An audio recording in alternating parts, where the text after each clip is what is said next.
सभी को good evening. Class 6 में हम लोग हमारा इतिहास और नागरिक जीवन विषय के अंतर्गत पहला पाठ पढ़ लिए थे। आज इस वीडियो में हम लोग उसका क्वेश्चन आंसर करने वाले हैं। तो आइए देखते हैं पहला प्रश्न क्या है। प्रश्न में लिखा है, इस सिक्के को देखकर आप और क्या पता कर सकते हैं बताइए। तो देखिए ये क्वेश्चन जो आया था, अगर आप अपनी बुक खोलेंगे, बुक में जहाँ पे सिक्के एवं मुहरे नामक हेडिंग पड़ी हुई है, वहीं बगल में सिक्के और मुहरों के बारे में कुछ लिख करके बताया गया था और वहीं बगल में एक सिक्का छपा हुआ है। ठीक है, उसी सिक्के के बारे में पूछ रहा है। ये प्रश्न जो है आपकी किताब में पाठ के बीच में आया है। तो आप अपने पाठ को उलटिए और सिक्के और मुहरे जहाँ हेडिंग पड़ी हुई है वहाँ आप जाइए और देखिए कि सिक्के और मुहरे नामक जो हेडिंग है उसके बारे में जो कुछ लिखा गया है, उसके जस्ट नीचे ये प्रश्न लिखा गया है और उसके ऊपर एक सिक्का बना हुआ है। तो उसी सिक्के को कह रहा है कि सिक्के को देखकर आप और क्या पता कर सकते हैं बताइए। तो उस सिक्के को देखकर हम लोग यह समझ पा रहे हैं कि वो सिक्का जो है गुप्त शासक कुमार गुप्त प्रथम को इस मुद्रा पर घुड़सवारी करते हुए दिखाया गया है, जिससे हम कह सकते हैं कि वे एक अच्छे घुड़सवार थे। तो इस सिक्के को जब आप देखेंगे उसमें स्पष्ट दिखाई दे रहा है कि एक व्यक्ति है जो जो घोड़े पर बैठा हुआ है।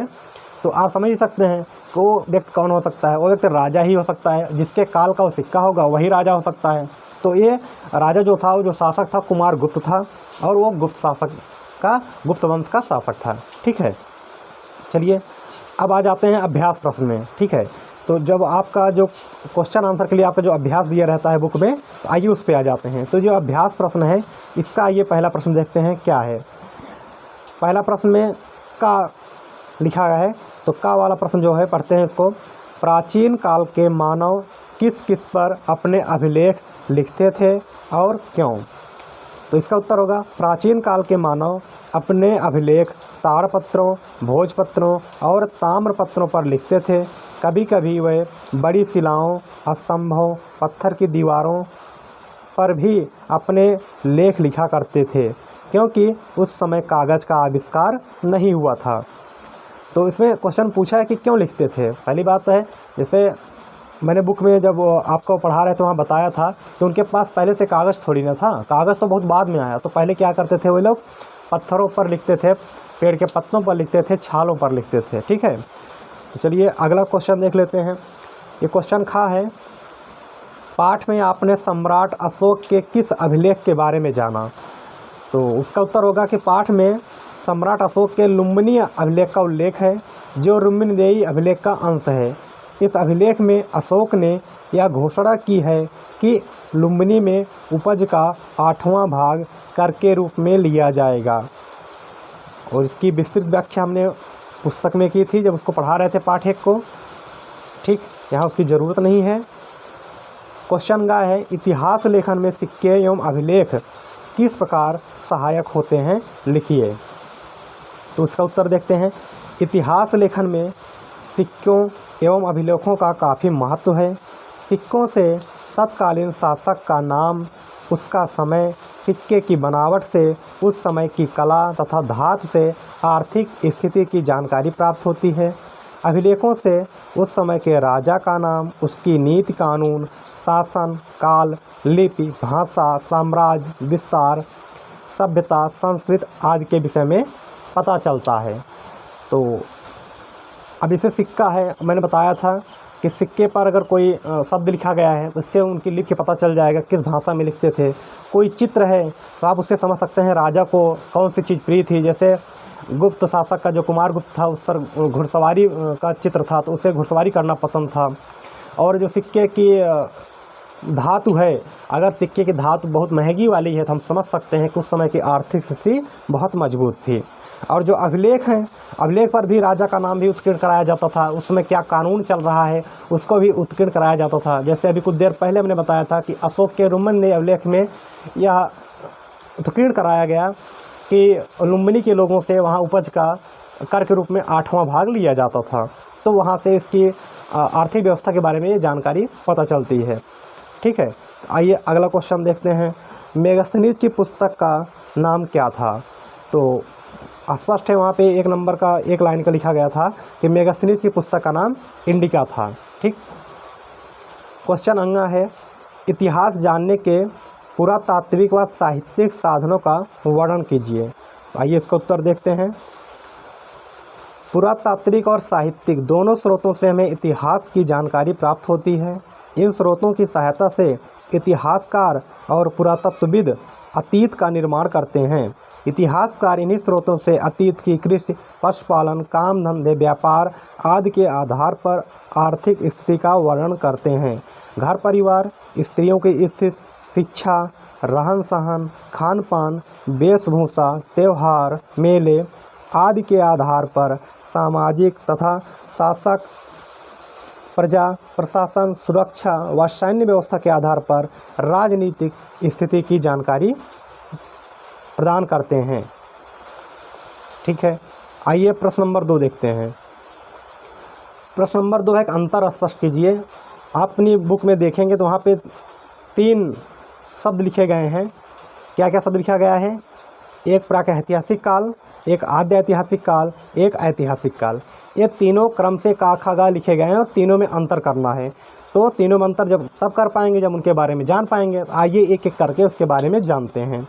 तो प्राक ऐतिहासिक काल क्या था, इसके बारे में।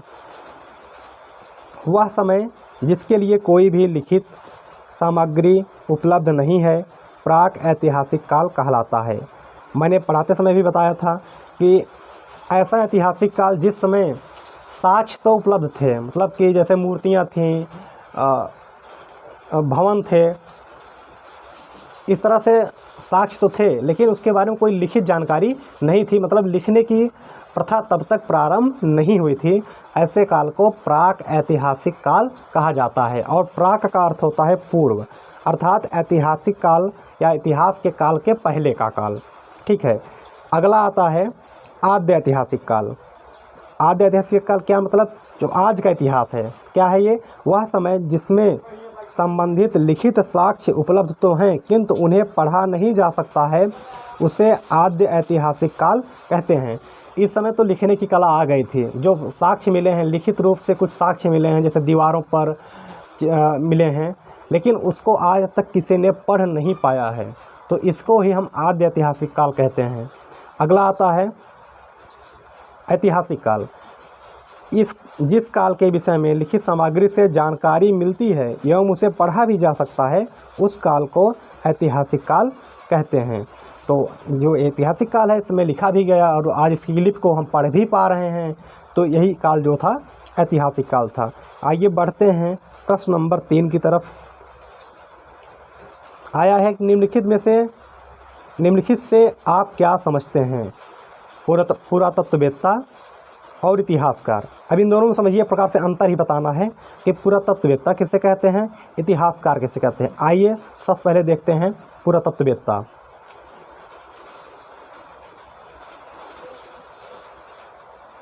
पुरातत्ववेत्ता सावधानी से ज़मीन की देखरेख और समझ के आधार पर खुदाई कराते हैं। खुदाई से प्राप्त छोटी वस्तुओं से वे लिखित दस्तावेज तैयार करते हैं।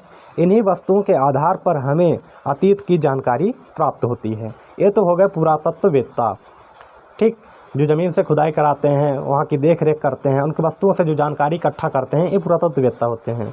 और इतिहासकार कौन होता है, इसको देख लेते हैं। इतिहासकार अतीत से प्राप्त तथ्यों और साक्ष्यों के आधार पर बीते समय की जानकारी देते हैं।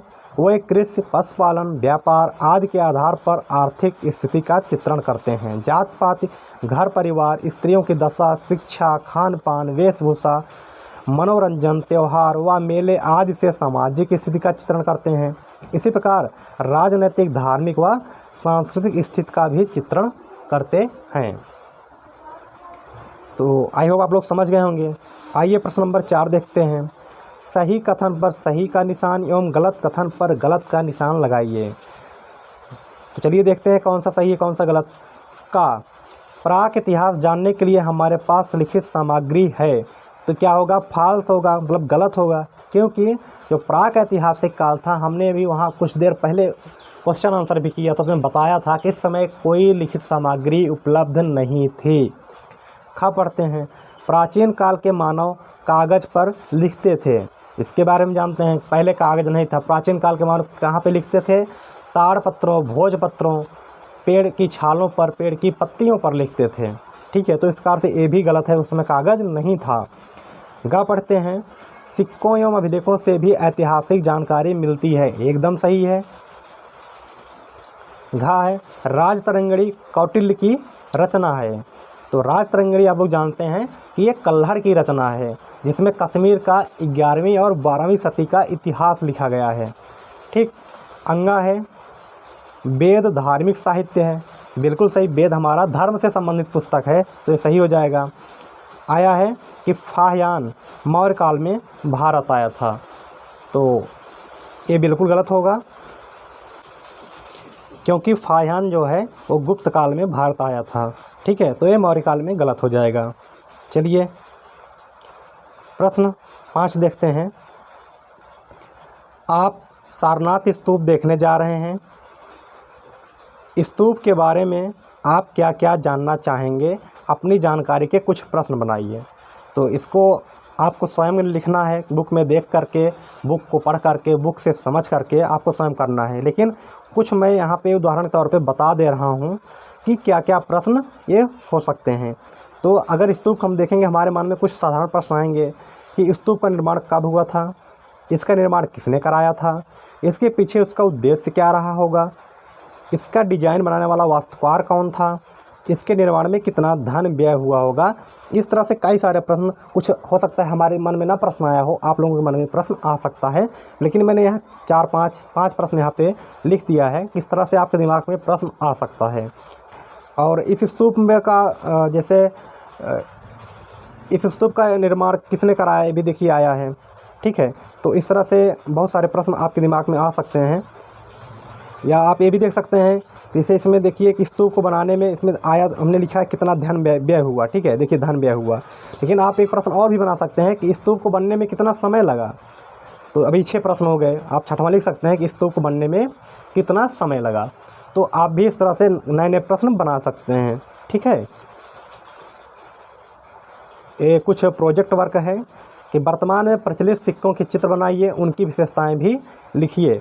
तो वर्तमान में जैसे आजकल जो सिक्के चल रहे हैं, आप 1 रुपये का, 2 रुपये का, 5 रुपये का सिक्के के चित्र बना सकते हैं। उस पर जो चिन्ह लिखे हैं उससे, उसके हिसाब से क्या इंगित करता है और किस भाषा में लिखा हुआ है और कितनी भाषाओं में रुपये को लिखा गया है वहाँ पे, इस तरह से आप उनके बारे में टिप्पणियाँ लिख सकते हैं। चलिए अगला प्रश्न देख लेते हैं।